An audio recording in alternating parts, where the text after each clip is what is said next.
Bien, buenas tardes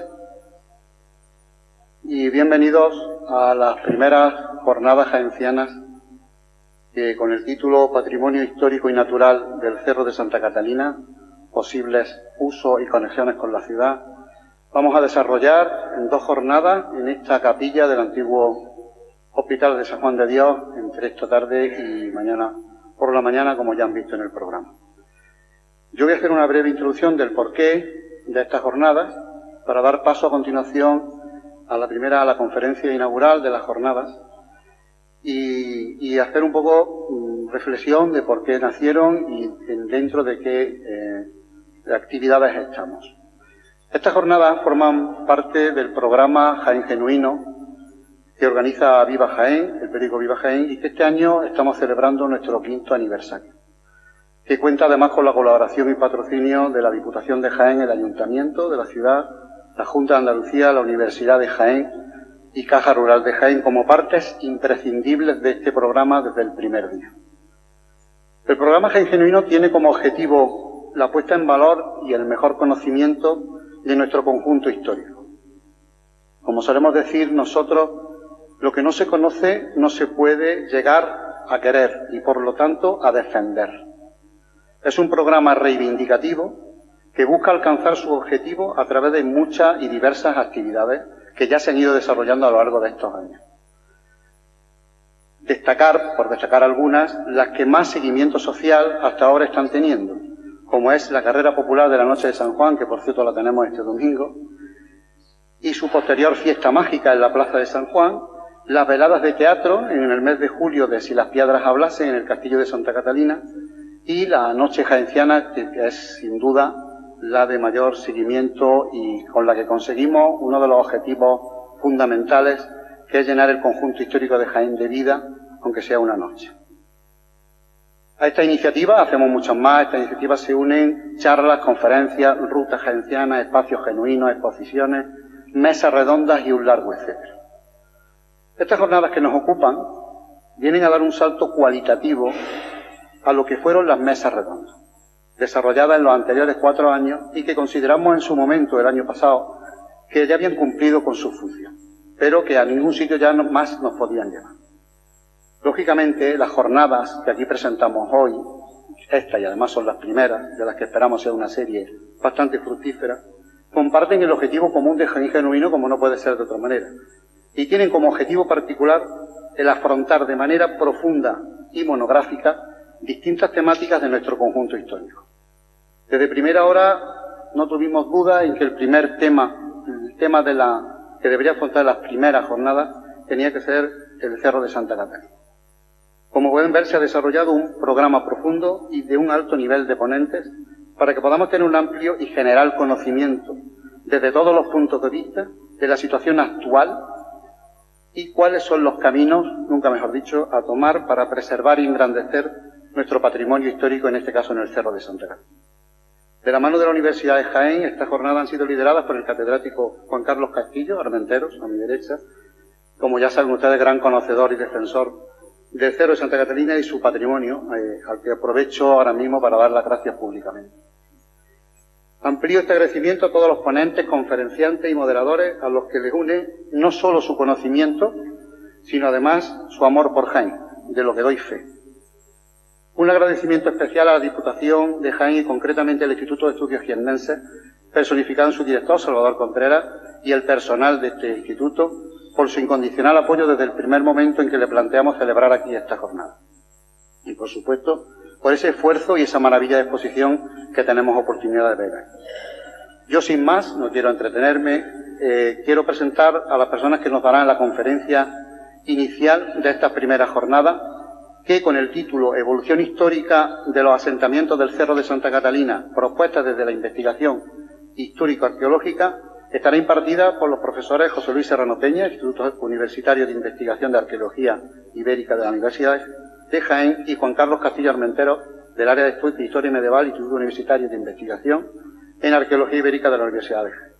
José Luis Serrano Peña es licenciado en Geografía e Historia por la Universidad de Granada, doctor en Arqueología por la Universidad de Jaén y pertenece al Grupo de Investigación del Patrimonio Arqueológico en Jaén, con sede en el Instituto Universitario de Investigación Arqueológica Ibérica de la Universidad de Jaén. Es miembro de la red de expertos del proyecto Campus de Excelencia Internacional en Patrimonio Cultural y Natural de la Universidad de Jaén.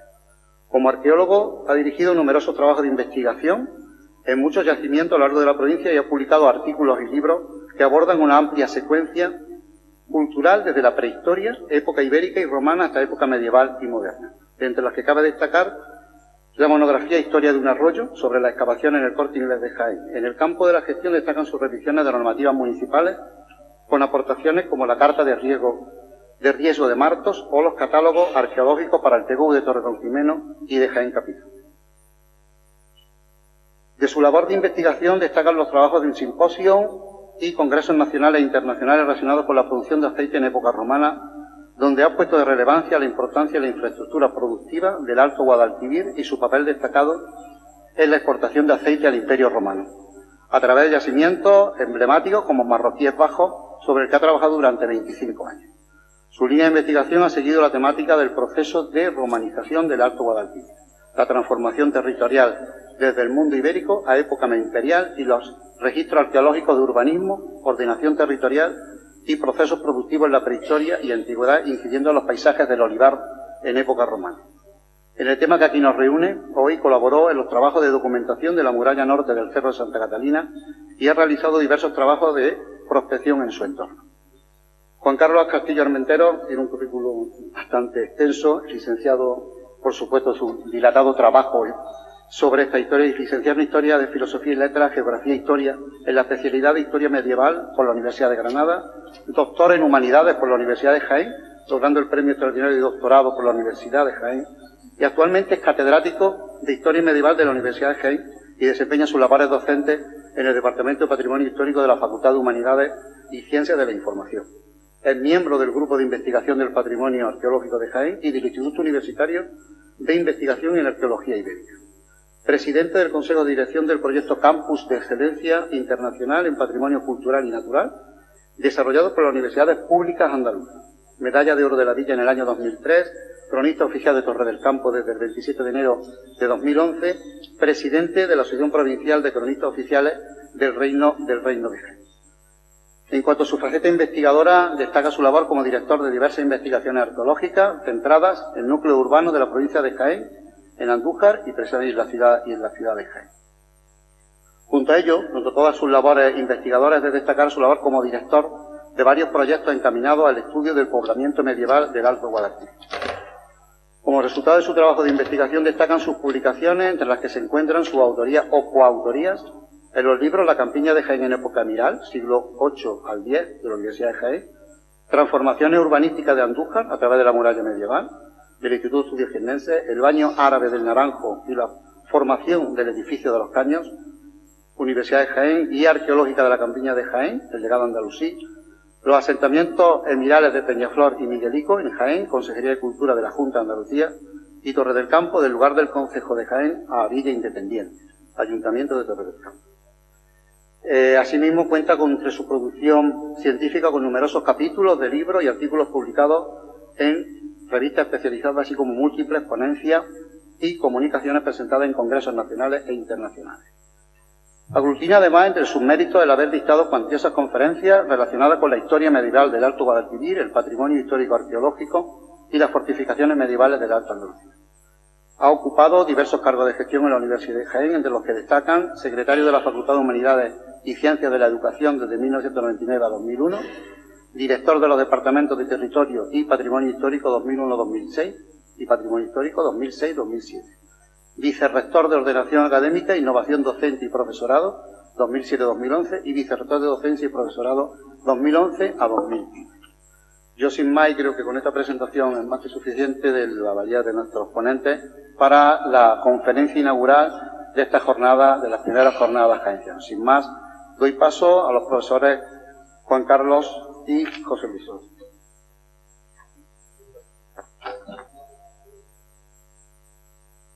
Nosotros nos vamos a organizar el tiempo en dos partes. En primer lugar va a hablar mi compañero José Luis Serrano, que se va a retrotraer a explicarnos qué conocemos del Cerro de Santa Catalina en las épocas más antiguas. Yo siempre digo que es el lugar de Jaén que encierra la historia más antigua de Jaén.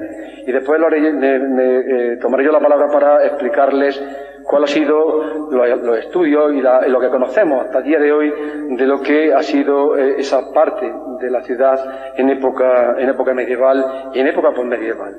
José, cuando quiera.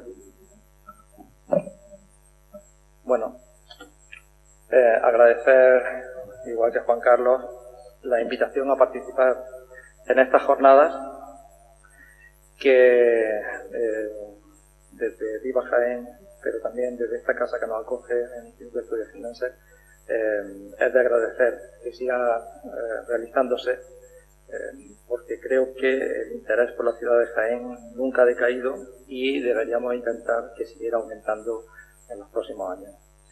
Bien, cuando Juan Carlos insistentemente me dijo que íbamos a organizar una jornada sobre el tema de Santa Catalina, lo primero que me vino a la cabeza fue que, bueno, ya no sé cuántas veces hemos subido juntos al Cerro Santa Catalina a explicarle a muchos políticos en campaña electoral, fuera de campaña electoral, con motivos lúdicos, con cualquier motivo, hemos ido infinidad de veces a intentar contarles el interés y la importancia que tiene ese elemento concreto de la ciudad para el desarrollo urbanístico, para el desarrollo turístico, para el desarrollo de los valores que tiene nuestra ciudad en el futuro.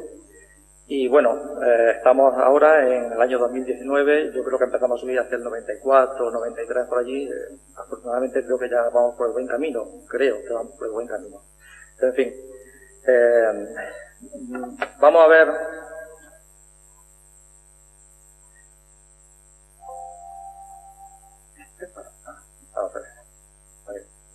Bueno, el Cerro de Santa Catalina, que todos conocemos muy bien, se puede mirar desde muchos puntos de vista. Como iba diciendo, el Cerro de Santa Catalina hay muchas formas de mirarlo y muchas perspectivas para apreciar el interés que tiene. Desde una perspectiva desde lejos, este elemento singular, ¿no?, de la geografía, ¿no?, de nuestra provincia, es un elemento muy destacado en el que predominan los valores naturales, ambientales, fundamentalmente, sobre cualquier otra consideración, porque bueno, la belleza que tiene, ¿no?, con la sierra al fondo, es un marco, como se diría, incomparable, magnífico, para apreciarlo, pero precisamente esa connotación, ¿no?, esas características tan particulares, ¿no?, de ser un sitio emblemático, paisajístico, ha hecho que tradicionalmente haya quedado descolgado de lo que es el desarrollo urbanístico de la ciudad de Jaén y de su integración directa, ¿no?, del entramado urbano y el sentimiento generalizado de la población como un elemento que está dentro de su ciudad, ¿no?, que aún no es un elemento que está ajeno a la ciudad, que está en el exterior de la ciudad, al que hay que ir de visita, ¿no?, sino que es un sitio que está en el mismo corazón del centro histórico. Yo que ahora, cuando hago deporte, subo por la carretera de circunvalación, me encuentro una situación realmente muy degradada del centro histórico en ese sector de la ciudad, no ya solo a nivel de pavimentación de calles, de basura, ¿no?, de un espacio realmente empobrecido y degradado de la ciudad, sino también un sitio realmente infravalorado, como el único pulmón realmente que tenemos, una única zona verde que tenemos en la ciudad, y que no tiene la dedicación y el esfuerzo que debería tener para su desarrollo y con el potencial que tiene de desarrollo para los ciudadanos de la ciudad de Jaén. Bien, pero esa perspectiva, que nosotros la vemos, la contemplamos, la apreciamos desde lejos, ¿no?, cuando desde muchísimos kilómetros a la redonda, desde la propia ciudad de Jaén, nos acercamos y estamos apreciando, ¿no?, ese mamotreto, ¿no?, ese monumento magnífico geológico que es el Cerro de Santa Catalina, también tiene otra perspectiva, ¿no?, que es que desde el mismo cerro de Santa Catalina podemos ver y apreciar, ¿no?, la implicación directa que tiene el tejido urbano de la ciudad de Jaén con este elemento arquitectónico natural que es el Cerro de Santa Catalina. Pero claro, ese paisaje agreste de la colina, del cerro, ha hecho también que sea una barrera tradicional de separación entre el hecho urbano y, bueno, pues ese elemento aislado, ¿no?, que tenemos como un espacio natural bellísimo, con algunos restos patrimoniales históricos, pero que constituye una barrera, un límite claramente en el tejido urbano que habitualmente los jiennenses aprovechamos y disfrutamos. Bien, pero esto que estamos viendo no es un elemento aislado o algo que le pasa a la ciudad de Jaén. Cuando vemos que en otros sitios, con problemas muy similares, han asumido esta misma coyuntura de degradación del entorno, de empobrecimiento, tanto patrimonial como social también, ¿no?, de la vivienda, para crear un campo de oportunidades de desarrollo de la ciudad, con una clarísima voluntad de desarrollo, con una clarísima voluntad política, ¿no?, de avance en el desarrollo de la ciudad y en la mejora de la ciudad. Esto que estábamos viendo era una panorámica de la ciudad de Lleida, que es una ciudad equivalente a lo que es la ciudad de Jaén, unos 120.000 habitantes, en el que, con un cerro, con un patrimonio histórico muy similar que nosotros poseemos en el Cerro de Santa Catalina, pero han sido capaces de tomar la iniciativa y conseguir que la movilidad, la accesibilidad, el desarrollo de ese patrimonio natural e histórico que tienen en el cerro, deja de ser un sitio infravalorado y sea un sitio con un potencial de desarrollo turístico magnífico. Bien, esta introducción que quería hacer yo para intentar hacerles ver que el Cerro de Santa Catalina no es solo un elemento natural que está aquí, ¿no?, que lo tenemos al lado de la ciudad, sino que ha formado parte históricamente del desarrollo del tejido urbano de la ciudad de Jaén.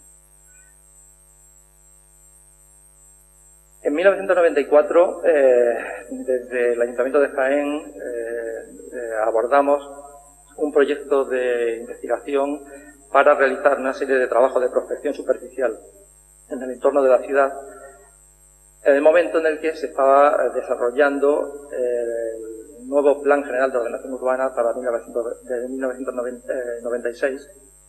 Y, bueno, con esa voluntad nosotros planteamos una serie de trabajos de prospección superficial para catalogar qué cosas se iban a ver afectadas por el desarrollo urbanístico de la ciudad en los siguientes años de desarrollo y de implementación del Plan General de Ordenación Urbana, para prevenir precisamente la destrucción de patrimonio histórico. Bien, pues entre los 69 y 70 yacimientos arqueológicos que en un radio de aproximadamente 2 kilómetros de la ciudad se localizaron, había una serie de localizaciones que terminaron dando lugar a lo que posteriormente se ha conocido como la zona arqueológica de Marroquíes Bajos, que se encuentra en la zona de expansión norte, en toda la zona al norte de la ciudad, en las zonas más llanas, más accesibles, con menos complicaciones orográficas, en las que durante prácticamente 25 años, lo que conocemos como el boom inmobiliario, pues se ha desarrollado una serie de inversiones, tanto públicas como privadas, en la construcción de vivienda y, como consecuencia de su catalogación como bien de interés cultural, con un desarrollo increíble de la actividad arqueológica de investigación en un sector de la ciudad que hasta el año 94-95 no era un problema, porque no sabíamos que estaba allí el yacimiento arqueológico de Marroquíes Bajos, ni los otros yacimientos que luego fuimos conociendo conforme se fueron ampliando sectores urbanísticos de la ciudad. De tal manera que en el Plan General de Ordenación Urbana que teníamos vigente, teníamos dos zonas patrimoniales de primer orden. Una zona arqueológica al norte, la zona arqueológica de Marroquíes Bajos, con una superficie extensísima, con una actividad arqueológica continua prácticamente durante 25 años, y un centro histórico en el que se incluye el Cerro de Santa Catalina, por los valores que tiene patrimoniales de las fortificaciones medievales conservadas, en los que no solo Santa Catalina, sino el resto del centro histórico, la inversión a lo largo de estos 25 años ha sido mínima. Y podemos contar muy con los dedos de una mano las inversiones y apuestas, ¿no?, por el desarrollo del centro histórico, con intervenciones como el APA 3 San Andrés, en las que hemos estado trabajando durante años, pero que aún, después de más de 15 años de investigación arqueológica, de trabajo, sigue sin estar todavía puesto en pie, ni desarrollado, ni urbanizado. Bien, eso añadiendo además que la focalización de la investigación arqueológica en la zona de Marroquíes Bajos ha dejado una zona del centro histórico con muy una baja inversión en investigación y en conservación, pero además dejando un limbo legal entre ambas zonas, que es todo este sector. Perdón.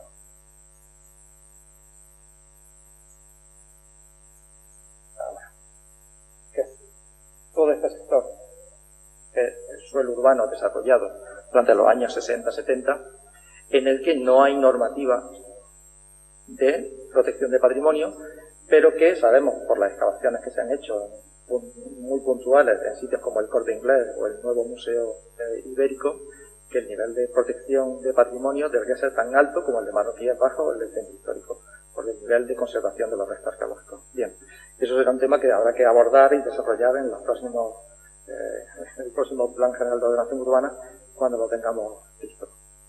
Bien, por tanto, lo que sí sabemos es que las excavaciones de Marroquíes Bajos, a 2 kilómetros aproximadamente, 2,5 kilómetros, 3, según la zona, del Cerro de Santa Catalina, lo que nos han aportado, aunque no sea un conocimiento directo del Cerro de Santa Catalina, es un conocimiento exhaustivo del territorio que está vinculado claramente al Cerro de Santa Catalina. Bien. La aldea de Marroquíes Bajos, que todos conocerán muy bien porque ha salido en la prensa continuamente durante estas últimas décadas, es una aldea de la edad del cobre, calcolítica, que se organiza aproximadamente hace unos 4.600 años y que prácticamente es el primer elemento, podríamos decir urbano, pero vamos a decir protourbano, que crece, se desarrolla en la zona que actualmente ocupa las zonas más llanas del sector de expansión norte de la ciudad de Jaén, pero que tuvo una entidad patrimonial muy importante. Bien, ese es el primer precedente histórico sobre el origen urbano de la ciudad de Jaén. Pero tenemos que irnos realmente a comienzos del primer milenio antes de nuestra era para conocer que una vez colapsado el asentamiento de Marroquíes Bajos, que aproximadamente desaparece hacia un 1700, 1800 a.C., pero a continuación lo que conocemos es la aparición de una aldea enorme que ocupa la ladera norte del Cerro de Santa Catalina. Se extiende prácticamente desde la cota más alta del cerro, de donde está actualmente el Parador Nacional, y desciende con ocupación ininterrumpida prácticamente hasta todo el barrio de San Juan y parte del barrio de la Magdalena. De tal manera que muchas de las excavaciones arqueológicas que se hacen en esas zonas de las cotas más altas de esos barrios nos siguen apareciendo en niveles de ocupación clarísimamente vinculados a ese periodo muy temprano del Bronce final y que, bueno, es un patrimonio muy desconocido dentro de la arqueología urbana de la ciudad de Jaén. A consecuencia de ese proceso, ¿no?, de concentración aldeana y de formación de la sociedad ibérica, la sociedad aristocrática, aproximadamente hacia el siglo VII, antes de nuestra era, se organiza un primer asentamiento ya de carácter urbano, claramente urbano, en las cotas más altas, la ladera media del Cerro de Santa Catalina. Este asentamiento ya tiene unas características completamente diferentes de todo lo que habíamos conocido antes en Marroquíes Bajos o en la zona de la ladera de las cotas más bajas del Cerro de Santa Catalina, de ese poblado del Bronce final, que constituía realmente una aldea en la que no podíamos apreciar todavía huellas de urbanismo. A partir de este momento, a partir del siglo VII, antes de nuestra era, lo que sí vamos a contemplar por primera vez es el trazado de calles rectilíneas, la organización del poblado en manzanas de casas de planta cuadrangular y la aparición por primera vez de una fortificación que acota el espacio urbano, el espacio ciudadano. Bien, este fenómeno no es un fenómeno exclusivo del Cerro de Santa Catalina, sino que se está produciendo prácticamente en todo el Alto Guadalquivir y nuestro mejor precedente es el Cerro de Plaza de Armas de Puente Tabla. Son absolutamente coetáneos. Una diferencia de muy pocos años, menos de una década, entre la fundación de uno y otro. La fundación de un sitio como Puente Tabla y tener además otra fundación similar en el Cerro de Santa Catalina es una oportunidad única, porque es uno de los poquísimos casos que conocemos que en el mismo término municipal tengamos dos asentamientos, dos ópidas de estas características. Es una suerte tremenda que este municipio de Jaén cuente con estos dos recursos patrimoniales. Bien, la diferencia entre ambos sitios, el Cerro de Santa Catalina y Puente Tabla, es que fundamentalmente conocemos muchísimo del poblado de Puente Tabla, de todo su urbanismo, de cómo se organizan las casas, de cómo vivía la gente, pero prácticamente no sabemos nada de su territorio. Y a diferencia de Puente Tabla, sabemos prácticamente nada del poblado ibero de Santa Catalina, pero sabemos muchísimo del entorno del poblado, gracias precisamente a las innumerables excavaciones arqueológicas que se han realizado, no solo en Marroquíes Bajos, sino también en otros sectores de la ciudad. Bien. El Cerro de Santa Catalina tiene una orografía muy particular, no es exactamente igual que el Cerro de Puente Tabla, de Plaza de Armas de Puente Tabla, que es una meseta plana que en los bordes se organiza la fortificación. El Cerro de Santa Catalina es lo que nosotros conocemos como un asentamiento en graderío, en ladera, que tiene las mismas características que Puente Tabla, con la única diferencia de que van a aprovechar un espacio orográfico mucho más escarpado, mucho más agreste, para organizar el entramado urbano. Si consultamos las fotografías más antiguas que tenemos disponibles, las fotografías del vuelo americano del 45-46, se ven una cantidad de detalles tremendos, antes de que todo el cerro estuviera cubierto de pinos, que nos ofrecen una visión compleja, pero además muy rica, del patrimonio arqueológico que tiene este elemento dentro de la ciudad de Jaén. La muralla se aprecia fácilmente, porque prácticamente estaba a la vista en este elemento que tenemos aquí, que se ha fosilizado y que en muchas de las fotografías que tenemos fuera en la exposición es muy fácilmente apreciable. Ese elemento de fortificación es como todas las murallas de todos los asentamientos ibéricos de la provincia de Jaén. O sea, uno va ahora mismo a cualquier cerro que no se haya excavado y lo que ve es lo que vemos exactamente en el Cerro de Santa Catalina, que es precisamente una muralla que ofrece este perfil, ¿no? Una acumulación de tierra, una zona quebrada, una zona plana, amesetada, pero que es el aspecto que tenía Puente Tabla cuando empezamos a excavar la muralla en los años 80, cuando estábamos allí haciendo excavaciones. Pues bueno, lo que realmente apreciábamos era la corona del cerro y esta caída, que es exactamente esto que tenemos aquí. Por eso digo que el Cerro de Santa Catalina realmente conocemos muy poco todavía de su trama urbana y de su desarrollo con elementos claros que sí tenemos en cambio muy bien definidos en Puente Tabla. Bien, Puente Tabla y Santa Catalina han tenido un desarrollo paralelo a lo largo de la historia. A lo largo de prácticamente 700 años han sido dos sitios con un desarrollo político, territorial, social, económico muy similar, con algunas particularidades que vamos a ver ahora a continuación. Esas particularidades son precisamente que Plaza de Armas de Puente Tabla está en la margen derecha del río Guadalquivir. En este sector de la campiña, las tierras son de una calidad mucho más pobre que las que están vinculadas a la depresión de la Magdalena y a todos los acuíferos que nacen al pie precisamente del Cerro de Santa Catalina. Eso hace que el valor económico de la tierra en el sector de la margen izquierda del río Guadalquivir sea infinitamente mayor que en la margen derecha del mismo río. Lo que hacen precisamente, lo que hace que sea precisamente particular y especial el desarrollo de Santa Catalina es el control de toda esta vega.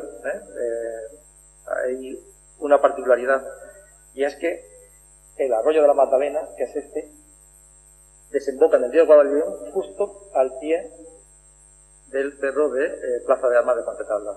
Es decir, que hasta, digamos, las mismas narices del propio asentamiento ibérico de los vecinos, los sistemas de irrigación y de desarrollo de una agricultura intensiva van a estar por todo este territorio de la depresión de la Magdalena.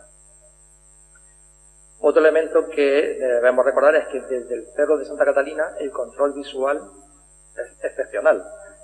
no solo tenemos, por hacer simplemente un plano concreto de la visual, una visión directa, ¿no?, de los destinos más próximos, a Talayuela, de Fuerte del Rey, Liturgi, en Mengíbar o el mismo Puente Tablas, sino que incluso en distancias más cortas, todos los sitios que tienen una ocupación temprana, también ibérico antiguo, pero también una ocupación más tardía hacia el siglo II o III, también están prácticamente con un control directo visual, ¿no?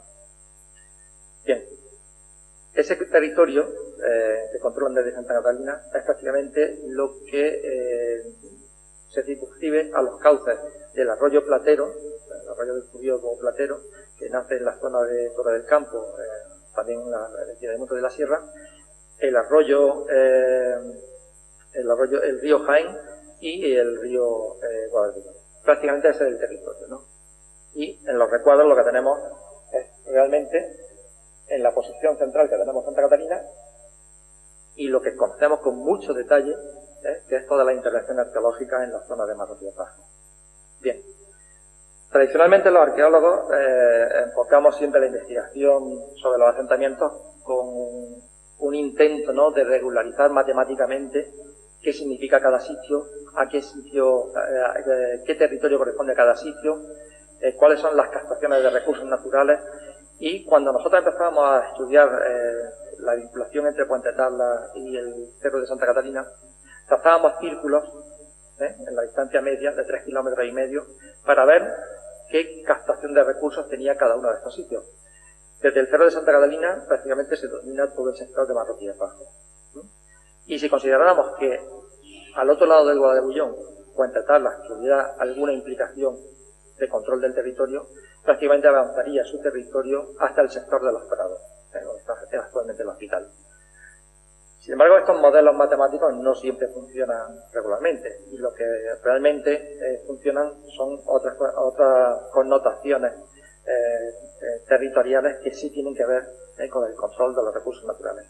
Por ejemplo, cuando vemos la cantidad de tierras irrigadas que hay en el sector de Santa Catalina, vemos que todas las tierras que están en la margen izquierda del Guadalullón, prácticamente toda la depresión de la Magdalena y buena parte de todas las zonas de la depresión de las Lagunillas son unas tierras de un valor agrícola magnífico, mientras que el sector de Puente Tablas, pues prácticamente, salvo el cauce del río Guadalullón, no tiene ningún potencial de acuíferos. Y en cuanto a la valoración de la calidad de los suelos, estamos exactamente lo mismo, ¿no? Todo el sector vinculado al territorio de Santa Catalina pues tiene unas tierras de potencialidad media alta, mientras que el sector al este de Puente Tablas tiene una potencialidad media baja. Bien, la evidencia no es que nosotros lo digamos a través de la cartografía y de la lectura que hacemos de la planimetría, de los planos temáticos, sino a través de la evidencia arqueológica. En Marroquíes Bajos nos han aparecido muchísimas evidencias de que ese potencial agrícola que tenía Santa Catalina era enorme. Desde el control del agua por medio de pequeñas presas en los arroyos, por ejemplo el arroyo del Molinillo tenía una presa que la acabamos hace algunos años, pero también la construcción de balsas de irrigación de varios tipos, canalizaciones de irrigación o auténticos canales que movían muchísima agua, como este, por ejemplo, que nos aparecía en la zona del Corte Inglés. Bien, el paisaje en esta época es todo el mundo viviendo en el ópido de Santa Catalina o en el ópido de Puente Tablas, y solo puntualmente aparecían algunas gentes viviendo fuera del ópido, gentes que no estaban alineadas dentro de lo que era el orden aristocrático clientelar de las ciudades, y que tenemos evidencias también en algunos sectores de la ciudad que hemos podido excavar algunas cabañas. Bien, centrándonos en el asentamiento de Cerro de Santa Catalina, es verdad que tenemos una fortificación medieval magnífica, en la que pudimos intervenir muy puntualmente, pero se pudo intervenir en la campaña del 93 de apoyo a la restauración, en la que estuvimos implicados pues, mucha gente de los que estuvimos trabajando en aquella época, ¿no? Una campaña dirigida por José Luis Castillo y Juan Acano, en la que bueno, estuvimos implicados muchísimo de los que vamos a estar hoy aquí en esta mesa y en los próximos días. Bien, la muralla del ópido del Cerro de Santa Catalina, extensísima, una muralla que desciende desde las cotas más elevadas del cerro. Se puede apreciar en un paseo una tarde cualquiera, uno puede ver estas acumulaciones de piedras que hay en distintos puntos del cerro, en el que todavía incluso se pueden distinguir probablemente torres, bastiones, por estas grandes acumulaciones que aparecen en algunos puntos, o por los grandes desniveles que se aprecian en algunas partes de la ladera del Cerro de Santa Catalina. Incluso, durante los trabajos de excavación, aunque fueron muy puntuales, muy selectivos, los restos de la construcción de fortificación del cerro nos aparecían en algunos puntos concretos de sondeos que pudimos realizar en aquella época.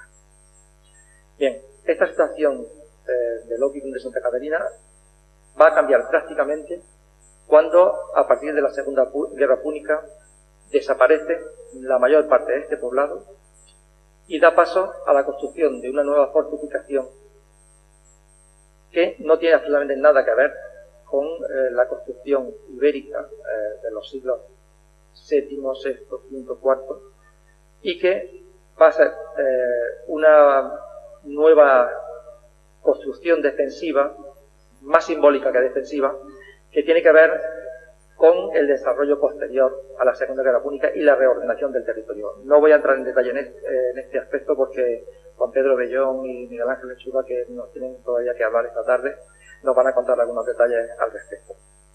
Pero lo que sí es interesante es que tengamos claro que se reduce muchísimo la superficie ocupada del Cerro de Santa Catalina en este periodo del finales del siglo III a lo largo del siglo II y I antes de Cristo, y que las evidencias están por doquier.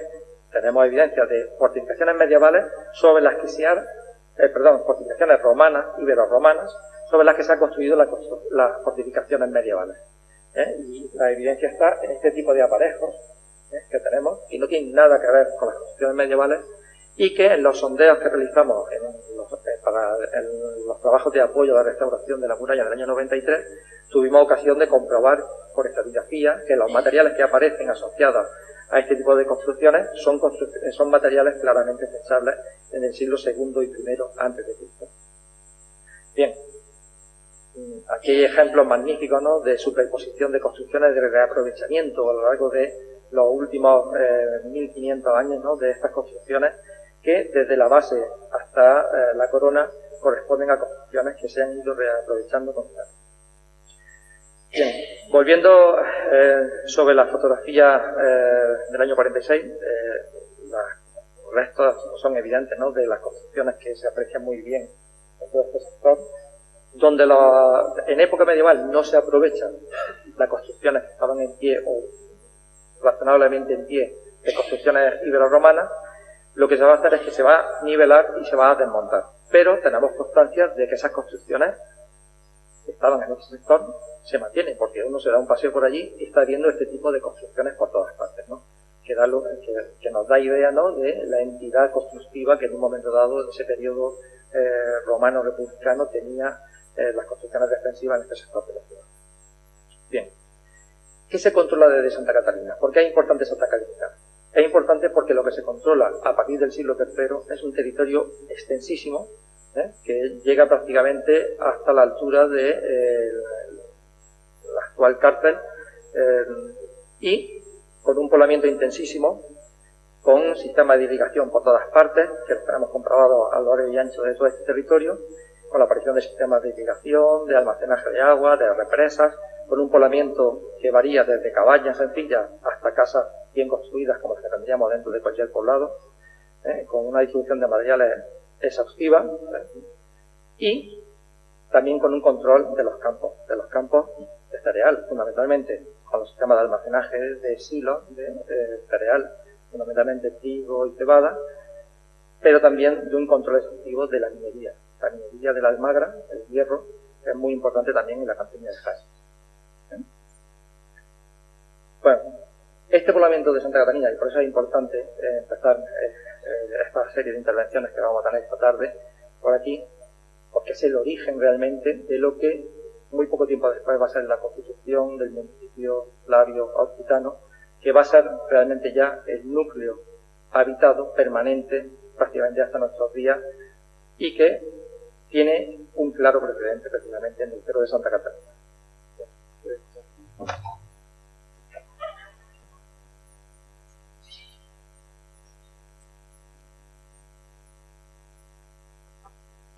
Bueno, me toca retomar un poco el hilo.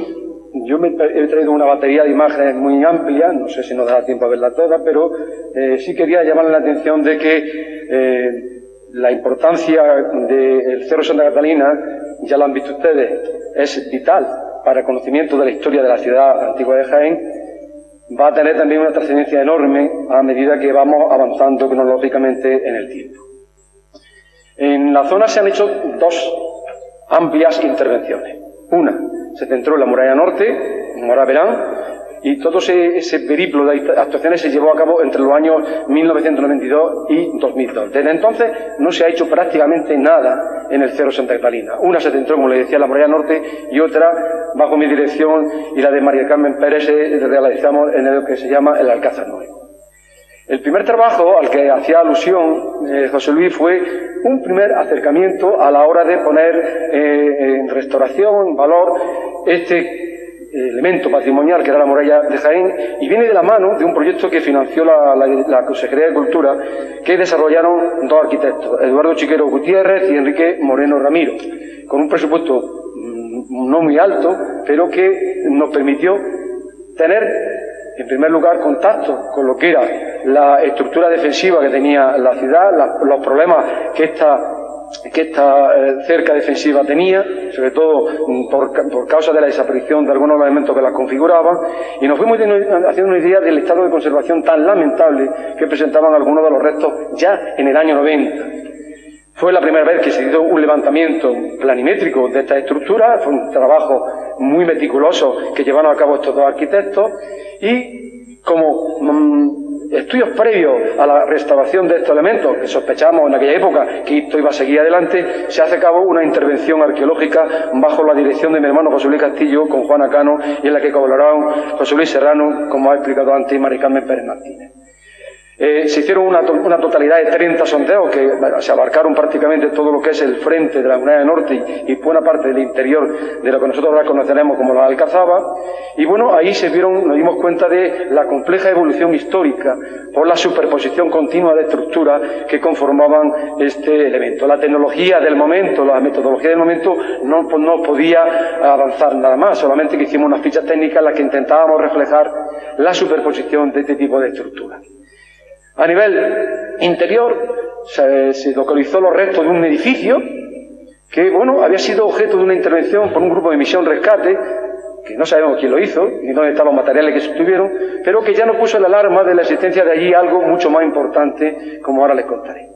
Y el último trabajo vino de la mano de una pequeña subvención que nos dio el Instituto Teodogienense a la Universidad de Jaén, donde intentamos actualizar, modernizar, digitalizar, tener esa documentación que hemos ido recopilando a lo largo de los años a través de un sistema ya más moderno, más acorde, y sobre todo nos dimos cuenta que desde el año 90 hasta el 2018 el mal que tiene la muralla iba todavía más increciendo. Si no ponemos remedio, dentro de 20 años no tendremos muralla en el Cerro de Santa Catalina. Y ese es el objetivo que perseguimos con esta jornada, reivindicar una actuación de emergencia, de urgencia, en este bien patrimonial tan interesante. Y bueno, las metodologías nuevas nos están permitiendo ver muchas cosas. Mis compañeros desde la mesa redonda hablarán de esto, del LIDAR, de esta metodología de vuelos con satélite, de prospección con fotografía aérea, que nos están permitiendo conocer en detalle este tipo de metodología. Y sobre todo contrastar esas fuentes, esos elementos que nos están aportando este análisis con otros que conocemos de otras épocas. Ahí tienen ustedes algunos planos del siglo XIX que contrastan perfectamente con las estructuras que tenemos hoy en fotografía aérea de los americanos, en los LIDAR, etcétera, etcétera.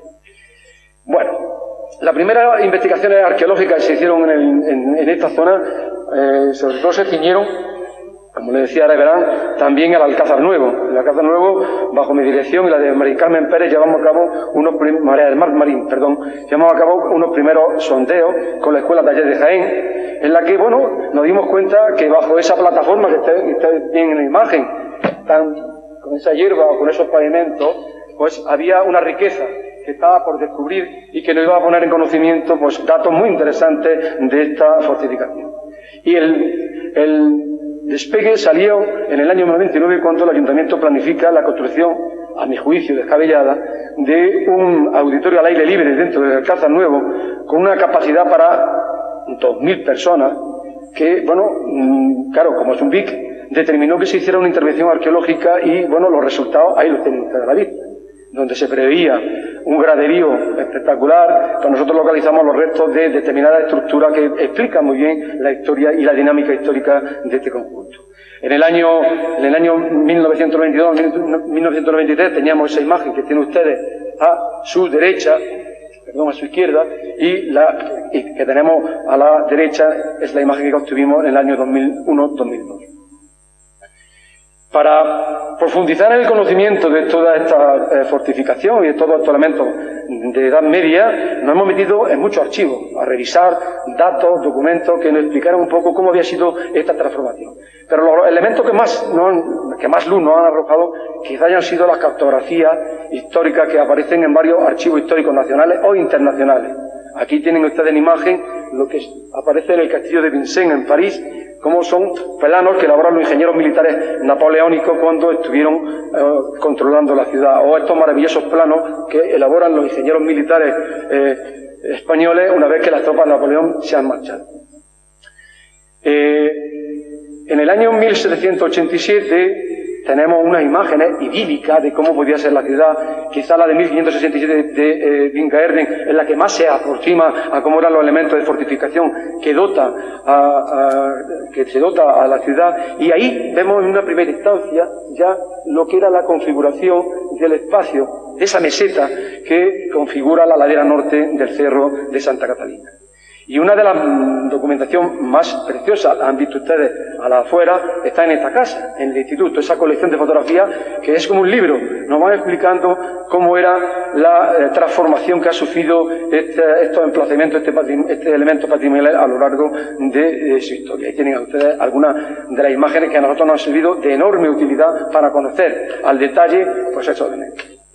En esas intervenciones arqueológicas de los años 93 y el 2002 hicimos las primeras fotogrametrías que se hicieron en Jaén, y con ellas nuestro objetivo es hacer lecturas paramentales, leer la arquitectura levantada emergente, ¿no? Y ahí tienen ustedes detalles de cómo ha ido transformándose con base a esa lectura meticulosa que hacemos los arqueólogos de las piedras hablan, le digo yo a mis alumnos, hablan según y nos cuentan muchas cosas si les preguntamos bien, y estas respondían a nuestras preguntas. Y aquí tienen ustedes el ejemplo de una transformación que es fácilmente seguible a través de la arqueología de la arquitectura. Bien, pues toda esa información nos ha permitido entender cómo ha ido evolucionando la ciudad de Jaén desde el punto de vista de su organización militar.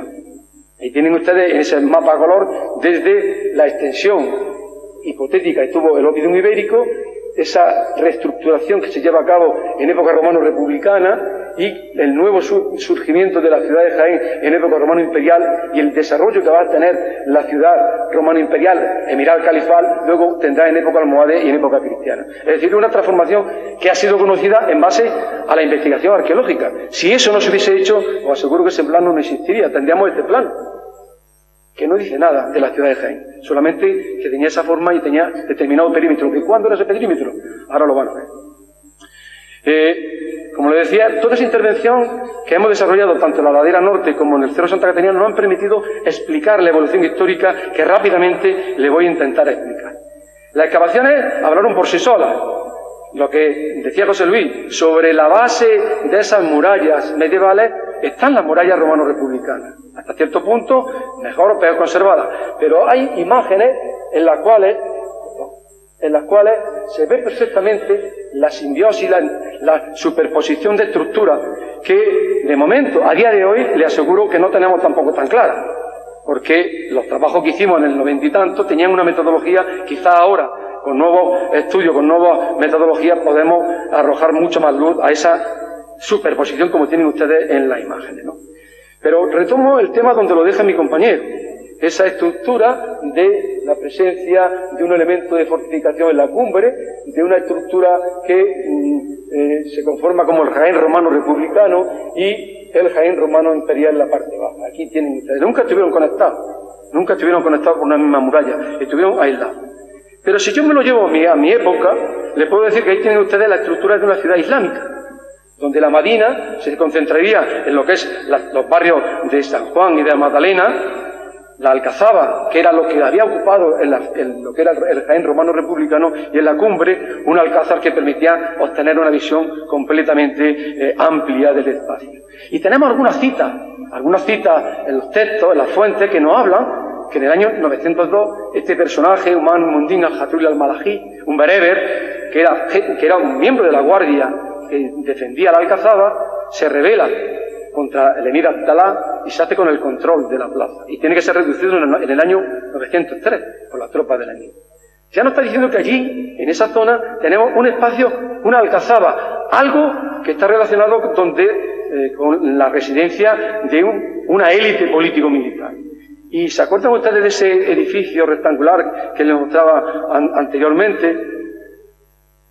Ese edificio rectangular pensamos que es el primer palacio que construyen los emires. Y en concreto, este personaje, Abderramán II, al cual yo reivindico el nombre de una calle en la ciudad de Jaén, porque este es el personaje que hace desarrollarse Jaén, Abderramán II. Él lleva una política de islamización y de desarrollo de la ciudad que le lleva a dotarla de palacios, que le lleva a dotarla de nuevas murallas y sobre todo le dota de mezquitas, el interés que Jaén empezara a crecer. Bueno, pues de ese palacio que habían excavado inicialmente el grupo de Misión de Rescate, la campaña que dirigió José Luis Juani determinó la localización de esa estructura palatina. Es un edificio rectangular que se organiza en torno a un patio y que, lógicamente, pensamos que se corresponde con la primera ubicación de los palacios de los dirigentes musulmanes en la ciudad. Sin embargo, esa situación va a transformar por una serie de conjunturas que tienen ustedes escritas entre los siglos XI y XIII.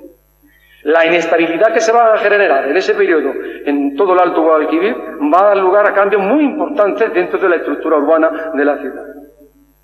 Cambios que van a ir protagonizados, soy muy rápido. Jaén no fue reino de taifa, sino que fue un territorio disputado por diversos reinos de taifa, como puso de manifiesto mi compañero Vicente Salvatierra, haciendo una relectura de los textos que había desarrollado Javier Aguirre Saba.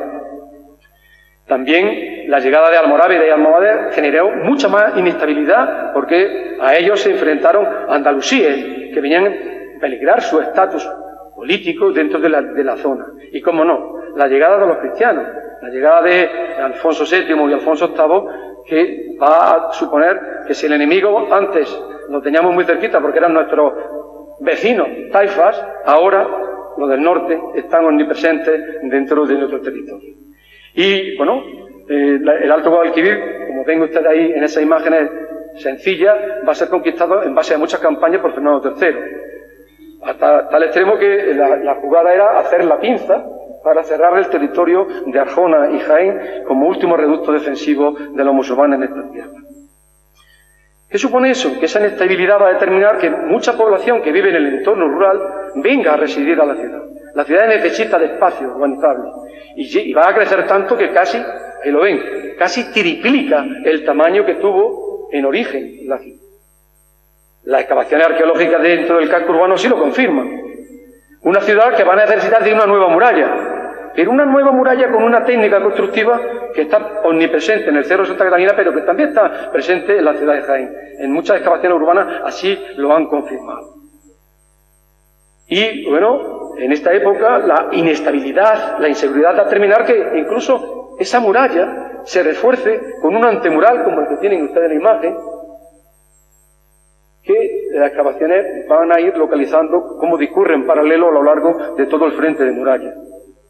Ahí tienen algunas imágenes de los sondeos que se hicieron y cómo aparece ese antemural como elemento defensivo novedoso en esta época, algunas de esas imágenes.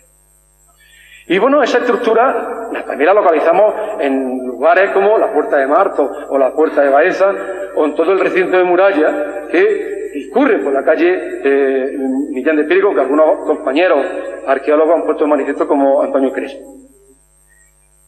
Y también en el otro extremo, la ciudad, yo le llamo la muralla olvidada, la muralla sureste, la que sube desde el barrio de la Merced buscando la orografía acusada de esa zona de la ciudad, donde ha habido evidencia de la aparición de estos restos y que, bueno, ahí la tienen ustedes. Todavía se conservan en un estado muy lamentable, pero que todavía estamos a tiempo de salvar. Y como le decía, la ciudad de Jaén va a transformarse. Va a transformarse entre los siglos XI y XII. Y ese espacio palatino que había dentro de la Alcazaba, a partir de esta época va a ser usurpado por una serie de estructuras de carácter de hábitat muy sencillo, que nos hacen pensar que aquello ya no era una zona donde reside la élite político-militar, donde había un palacio, sino que es una zona donde vive una población y además de una manera precaria. ¿Qué está ocurriendo? Se crea un camino, que María Victoria Gutiérrez Calderón hablará después del mismo, pero lo que está haciendo es que la élite de la ciudad decide que a partir de ahora los espacios de poder no están en la ladera, sino que van a ocupar toda la cumbre del Cerro Santa Catalina. Es el momento en que se crea la gran fortificación de la cumbre, que está a todas luces desmontando lo que pudo ser las antiguas fortificaciones iberorromanas, reutilizándolas en parte. Pero se crea esto, lo que siempre los jienenses conocemos como el Castillo Abreuí o el Alcázar Viejo, de los cuales se conserva una magnífica fotografía, antigua fotografía, que nos hablan de la importancia que tuvo estos elementos. Ahí tienen ustedes, antes de la construcción del parador, antes de la repoblación, lo que allí, la riqueza que conservaban estos dos alcázares con niveles de ocupación en altimetrías diferentes. De Abreuí se conservan también algunos elementos, ahí lo tienen ustedes, en muy malo estado de conservación, no se ha hecho nada. Y es una de las reivindicaciones que aquí hacemos, completar el análisis de toda la fortificación de la cumbre incorporando a Abreuí. Esas son algunas de las torres que lo conforman. Y bueno, hay cosas que ya no podemos conservar. Y es, por ejemplo, la entrada, la puerta de acceso que comunicaba a Abreuí con el Alcázar Viejo.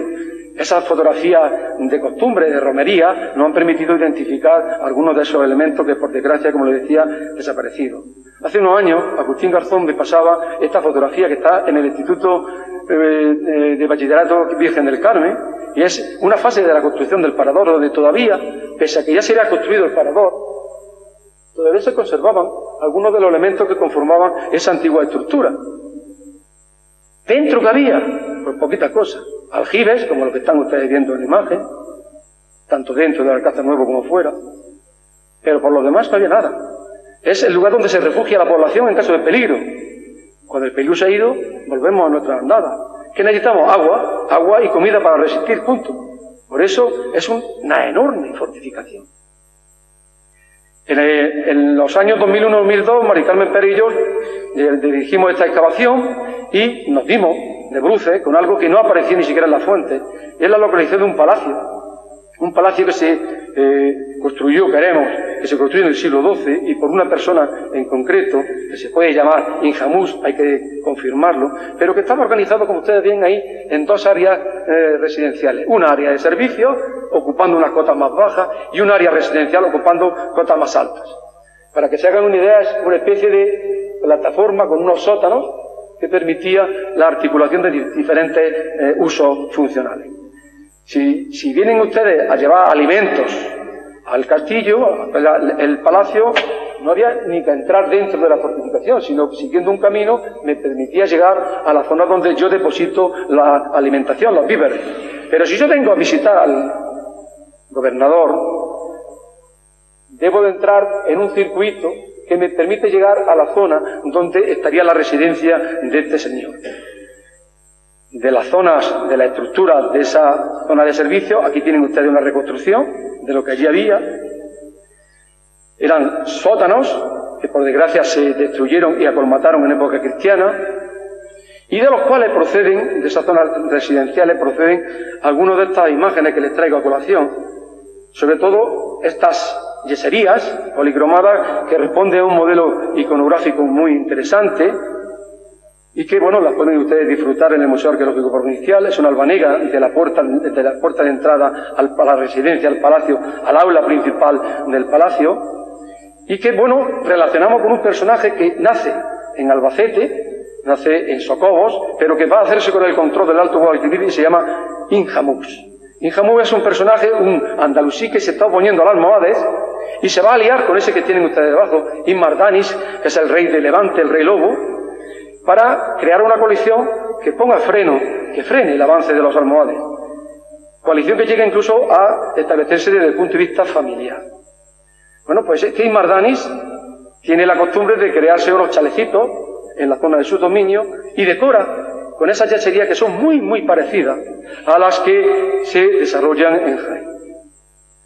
Ese palacio que encontramos, según la estratigrafía, va a sufrir una segunda fase, una remodelación, una segunda fase que afectó básicamente a la estructura de servicios, pero sobre todo a la iconografía, porque fíjense ustedes los nuevos yesos que adornaban ese palacio. Son completamente diferentes, son mucho más sencillos, más rigoristas, responden más al modelo almohade. Pensamos que este palacio, construido por Inhamuz, en el momento en que Inhamuz va a abrazar el credo almohade, va a cambiar la iconografía de su palacio, incluso lo va a demostrar colocando, como hacemos nosotros en nuestras casas con la cinta de escayola, una epigrafía que, ahí tienen ustedes, son suras del Corán, versos del Corán, que paradójicamente son los mismos que aparecen en todas las puertas almohades del norte de África.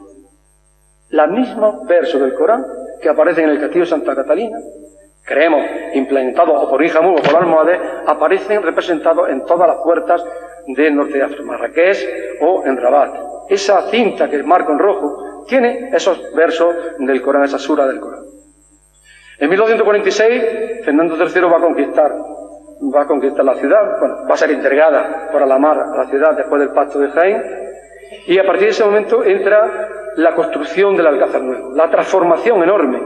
Ahora no interesa un palacio, no interesa una gran fortificación que proteja a los jienenses, interesa una fortificación que defienda una guarnición que es la que va a exigir determinados favores a la población de Jaén. Se construye el Alcázar Nuevo y se construye con esa maravilla de barco, con esa torre pentagonal en proa, en la torre de la vela, y con esa torre de homenaje que parece la chimenea de un barco, con esa configuración, pero que por desgracia su construcción va a destruir todo atisbo de estructura islámica.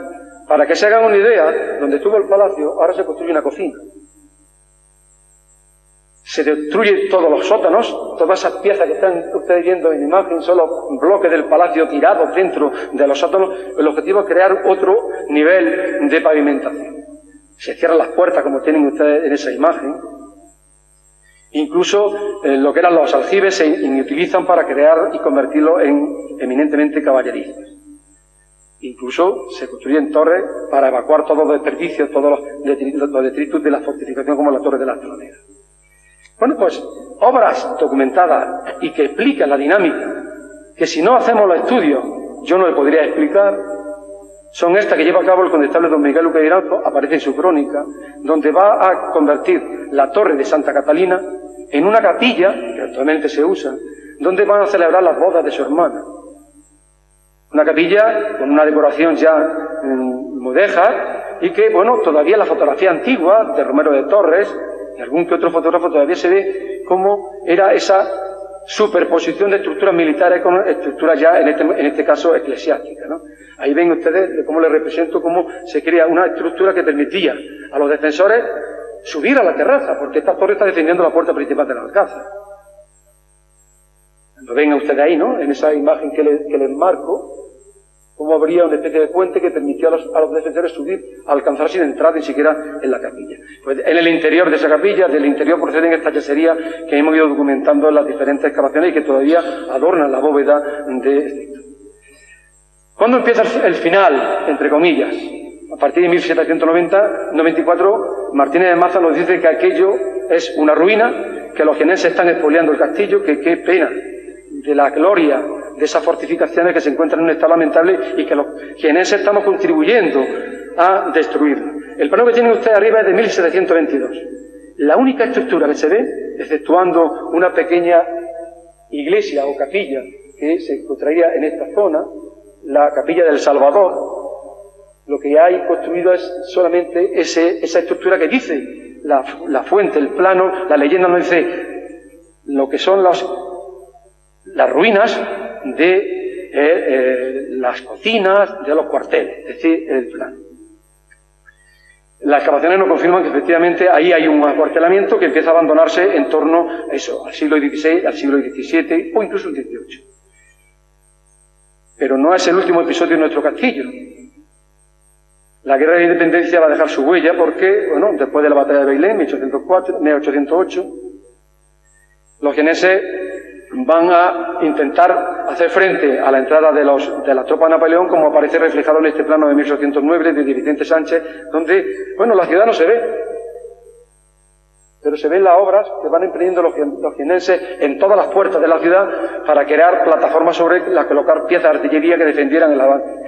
Por desgracia, no se viendo nada. Las tropas de Napoleón entraron muy rápidamente en Jaén y en ese plano sí se ven algunas obras, se ven muy bien los caminos, se ven algunas obras que se están desarrollando con el objetivo de aclimatar, de adecentar la estructura del castillo para hacer frente a esa inminente invasión napoleónica. Lo que hacen los jienenses es ocultar, tapar toda la ruina que había en el alcázar, dentro del alcázar nuevo, creando un ambiente superpuesto de dos patios, el patio de armas inferior y el patio de armas superior. Lo que están haciendo los jienenses es trayendo escombros, trayendo niveles de escombros para tapar, como ven ahí, en verde, en esta imagen, tapar todas las estructuras medievales para crear una amplia plataforma sobre la cual disponer piezas de artillería. Crean ese espacio que le he marcado hoy en naranja. Bueno, pues es la situación que se van a encontrar los franceses cuando entren en la ciudad. El 23 de enero de 1810, el general Sebastiani entra en Jaén. Y es el momento en que el general Sebastiani, como buen militar, decide que se levanten unos planos explicativos de lo que allí había. Y él nos describe en ese croquis la existencia de estos elementos de fortificación, que prácticamente dice lo mismo que el plano de 1722. Sin embargo, sabemos muy bien, y está documentado en el Archivo Histórico Municipal de Jaén, en las actas capitulares, cómo el capitán Tinsón, un capitán de ingenieros, se dedica a expoliar las iglesias arruinadas y edificios arruinados para utilizar todas las piedras en la construcción de las nuevas estructuras que vamos a ver ahora edificarse en lo alto de la cumbre. Y de este plano que tienen ustedes arriba a vuestra derecha, nos vamos a encontrar con este, que es el plano, el proyecto de obra que van a desarrollar los ingenieros militares en lo que es las fortificaciones del Cerro Santa Elena. Van a crear un gran acortelamiento, del cual, por desgracia, por suerte, se conservan algunas estructuras, y digo por desgracia porque todo lo que están ustedes viendo y tienen ahí fuera perfectamente representado, se lo llevó por delante nuestro Parador Nacional de Turismo. Yo creo que a día de hoy, si se hubiese tenido que construir el parador, no se hubiese hecho así. Se podría haber hecho de otra manera. Sobre todo reutilizando toda esta estructura, que lo que tienen ustedes ahí es ni más ni menos que los esqueletos de los edificios donde estaba el cuartel de infantería, el cuartel de artillería, el comedor, el cuartel de caballería de las tropas de Napoleón. Todos esos edificios que están ustedes viendo ahí, actualmente están debajo de las playas de aparcamiento del parador. Es cuestión de plantearse dejar al parador sin aparcamiento. Todo se andará. Es una broma, no quiero decir que dejemos el parador sin aparcamiento. Bueno, pues ahí tienen ustedes lo que hacen los franceses. El castillo de Rebuí y el Alcázar Viejo se convierte en la zona donde reside y desciende la guarnición. Y el Alcázar Nuevo, por supuesto, se va a crear en la zona más importante, donde estarían los polvorines, donde estarían los oficiales, donde estaría el alto mando. El 17 de septiembre de 1812, el mariscal Soult ordena la retirada de todas las tropas, pero que dejen todo tal y como estaba, porque su intención era volver. Sin embargo, sabemos muy bien que tanto a nivel testimonial como a nivel arqueológico se producen destrucciones de los elementos creados por la tropa de Napoleón dentro del castillo. Ahí tienen ustedes una reconstrucción infográfica hecha en base a los planos de cómo eran las defensas que habilitan las tropas de Napoleón en el castillo de Rebuí, sobre todo estos muros artillerados para defensa con fusilería, donde está la residencia, el cuartel de caballería, los cuarteles de infantería, el comedor y el de artillería. Y a medida que nos acercamos al interior, ahí tienen ustedes otra panorámica de esos elementos. A medida que nos acercamos, estaría la configuración interna del castillo, ¿no? De lo que había en el interior. Tienen ustedes en primera instancia la residencia de los oficiales, los polvorines, un hospital a prueba de bomba, los calabozos y lo que es la zona del patín. Todo esto lo tenemos perfectamente testimoniado. Es más, creemos, y si hacemos caso a este plano, no están mintiendo. Ellos diseñaron en una primera instancia que los polvorines iban a ser colocados en ese punto. Pero se dieron cuenta que entrar con los carros, cargarlos y sacar la munición era muy complicado. Decidieron alterar la imagen.